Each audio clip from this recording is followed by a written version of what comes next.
when you're having a baby, there's a lot on your mind. At Northwell's Staten Island University Hospital, you can rest easy with our reimagined labor and delivery experience.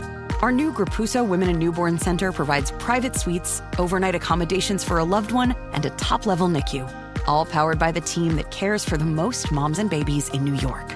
It's care made for Staten Island and made for you. Visit northwell.edu/newbaby. Staten Island University Hospital. Raise health. With Robinhood, not only can you trade individual stocks and ETFs, you can also seamlessly buy and sell crypto at low costs. Trade all in one place. Get started now on Robinhood. Trading crypto involves significant risk. Crypto trading is offered through an account with Robinhood Crypto LLC. Robinhood Crypto is licensed to engage in virtual currency business activity by the New York State Department of Financial Services. Crypto held through Robinhood Crypto is not FDIC insured or SIPC protected. Investing involves risk, including loss of principal. Securities trading is offered through an account with Robinhood Financial LLC, member SIPC, a registered broker-dealer. It's Another Side of Midnight. Political humorist TJ McCormick. Now, to the Bernard McGurk studios of 77 WABC. Here's TJ McCormick.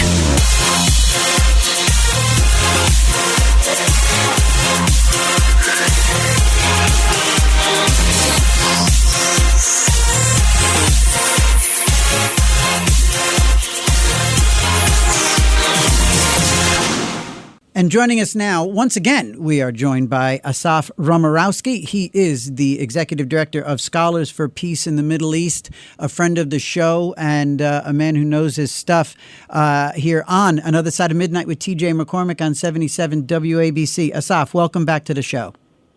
Thank you for having me. Always a pleasure to be back. Of course. Good morning.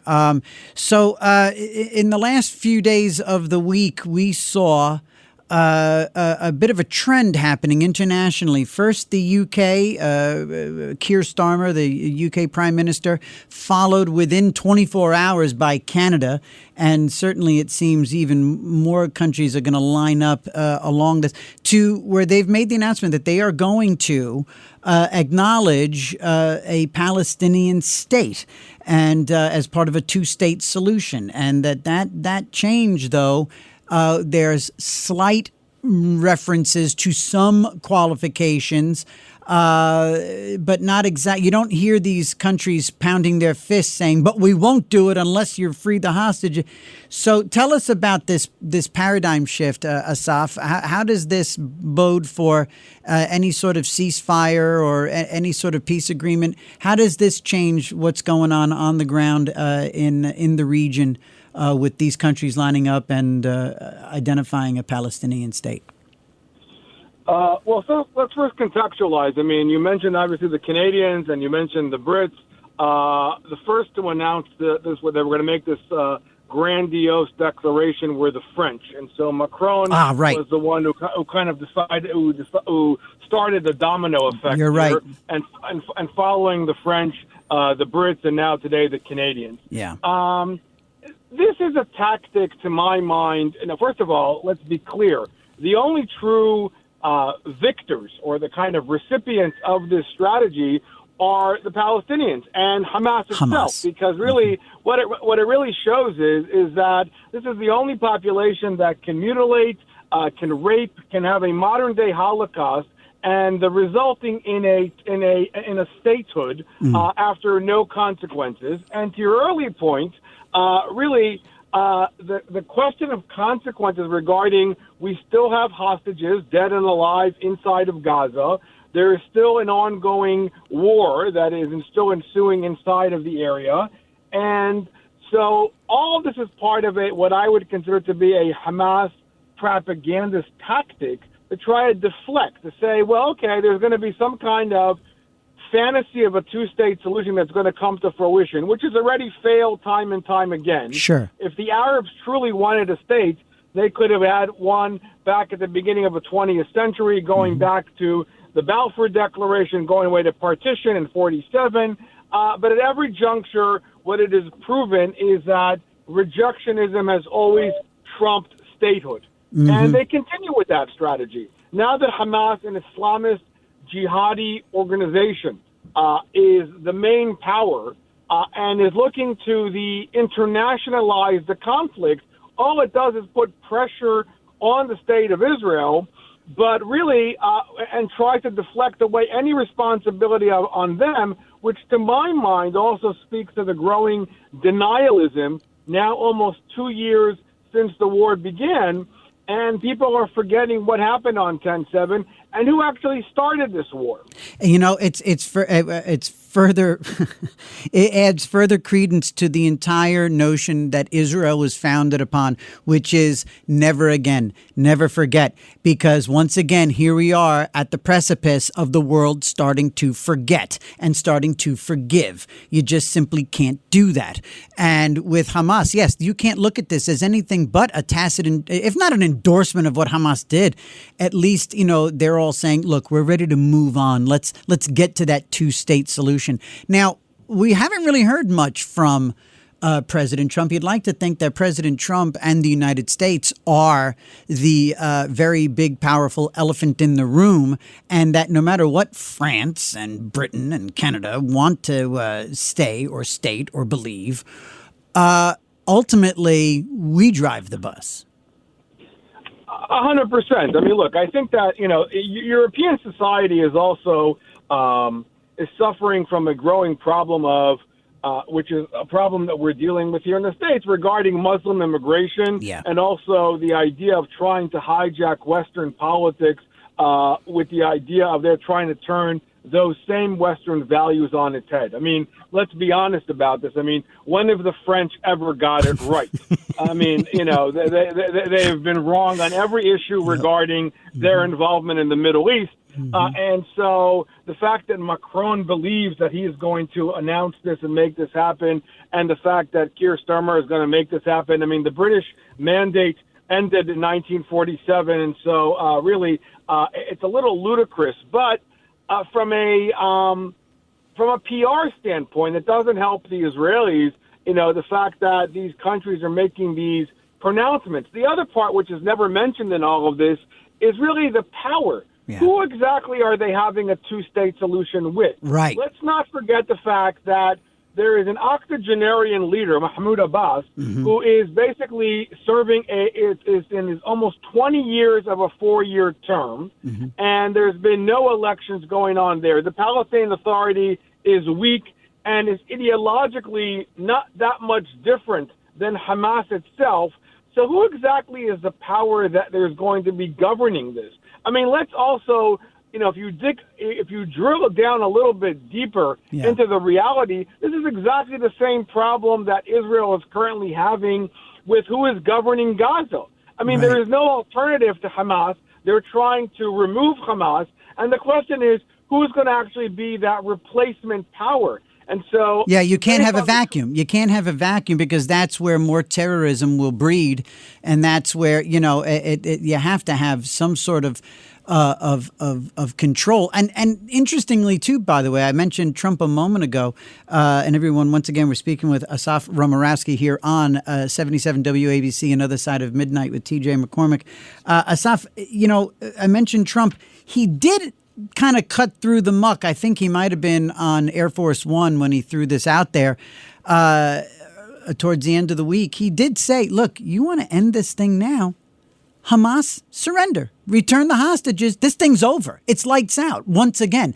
But for some reason, the French, the Canadians, the UK, they think if they pay some lip service, because I think the extent of their comments about Hamas was they said there has to be a new government in place, free elections without Hamas.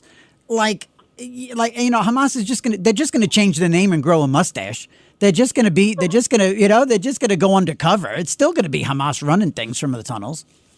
Right. I mean, you know, it shows their disconnect of reality of the Middle East and their attempt to try to say that they are, you know, they care about, you know, Palestinian well-being and Palestinians who are, and this is all amplified by the constant barrage of attacks, or, you know, this kind of theater that's been created about the starvation and famine in Gaza, and the fact that there's no aid going into Gaza, and the fact that all of this needs to the immediate response is a two-state solution. There is no partner for a two-state solution. Hamas is the one who's still calling all the shots. Hamas is the one who's stealing the aid. And Hamas is holding on to the hostages because it's their only guarantee. Yeah. It's their lifeline. If That's they it. give up the hostages, they got nothing else to hold on to because it will be nothing to prevent the Israeli Defense Forces from going in and basically removing Hamas in its totality, militarily speaking. And so they're holding on to dear life. Asaf Romirowsky, I got about a minute left, so let me just touch on this. Get your thoughts. This week and the week prior, we started seeing more. What we were supposed to believe. And look, clearly there's a tragedy there. Clearly there's a human. I mean, nobody is least of all supporters of Israel going to be turning a blind eye to suffering children. But we saw towards the middle of the week, we saw more than a few images and deep fakes, true actual deep fakes, because not necessarily the fake, not that the photos were fake, but their origins were suspect. What all these legacy news organizations took the bait on was that there were images of starving children and injured children that turns out those images were not from out of Gaza at all. They were from other news stories in other parts of the time-space continuum. How frustrating is it to see that these news organizations still take the bait and the propaganda and the misinformation from Hamas? That's one of the biggest challenges that we have is fake news and manufactured news, and the fact that there is really no real in-depth, like yourself, who does real research and journalism to actually verify facts. I mean, the kid that was plastered all over the New York Times was indeed a kid who suffered from cystic fibrosis. Yes. But the fact of the matter is that it was the Israelis who got him medical treatment outside of Gaza in Europe, and, the image was taken out of context. And you're right. I mean, there is problems going on in Gaza, but they're putting the blame on the wrong power, and that is the fact that it's Hamas. It's Hamas. And it's Hamas. And that's really the bottom line. And ignoring the ideology and the objectives of Hamas in order to magnify and to create this theater of propaganda, which is what they are building this whole campaign on. Yeah, it's a house of cards, and I'm confident that Trump is gonna maintain his strong footing, and he's gonna knock down that house of cards. And I believe I do for some reason this time around I have faith that Israel is gonna come around and come out on top. For some reason I just think it's coming to a point, and they might have really finally gotten at least the right attention, and they have the right president in place. Asaf Romirowsky, I got a boogie, but thank you so much for once again joining the show. You always make it better, and thank you. We will definitely call upon you again for your expertise. Thank you for the hospitality, and have a great day. Thank you. As always. All right, Asaf Romirowsky here on Another Side of Midnight with TJ McCormick on 77 WABC. It's Another Side of Midnight, 77 WABC. When you're having a baby, there's a lot on your mind. At Northwell's Staten Island University Hospital, you can rest easy with our reimagined labor and delivery experience. Our new Grapuso Women and Newborn Center provides private suites, overnight accommodations for a loved one, and a top-level NICU, all powered by the team that cares for the most moms and babies in New York. It's care made for Staten Island and made for you. Visit northwell.edu/newbaby. Staten Island University Hospital. Raise health. If you work as a manufacturing facilities engineer, installing a new piece of equipment can be as complex as the machinery itself. From prep work to alignment and testing, it's your team's job to put it all together.